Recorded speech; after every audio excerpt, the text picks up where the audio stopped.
I felt the danger the moment. The room went quiet, a kind of silence that judges you before you speak, that sees your worth before you breathe. I slid over me like knives. The badge on the desk gleamed. The smiles were thin. I knew this look. It said, "You don't belong here." They spoke slowly, carefully, as if intelligence needed translation. Questions waiting to questions. There were traps. Papers were pushed aside. My name was mispronounced twice. A laugh flickered, small, cruel, confident. The system behind them, old and polished, built to doubt me.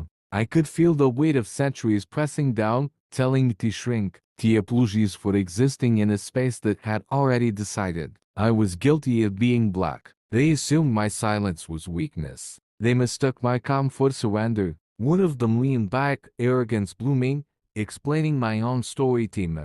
Another smirked. Certain power was permanent. The room smelled like certainty, their certainty. And for a moment, even I wondered if the walls would win. Then the turning came. I stood, not loud, not angry, just steady. I spoke once and the truth arrived with me. Credentials unfolded like a blade of lie, data, receipts, names, datas, the work they thought impossible, the mind they never imagined. I wasn't asking for mercy. I was presenting facts. The laughter died first, then the smirks. Chairs creaked, pens stopped moving. The room wanted a new language.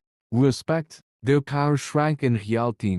The beige dulled. The system stuttered. In that silence, justice finally had a voice. Not because they were kind, but because the truth is undefeated. I walked out taller, not because he'd been validated, but because I never needed their permission. Dignity isn't granted. It is carried. And underestimating a people has always been history as a favorite mistake. If this story made you feel something, run to keep it to yourself. Like this video to push the truth forward. Comment with your voice, your experience matters. And subscribe for more stories that challenge bias, honor resilience, and remind the world that equality isn't optional.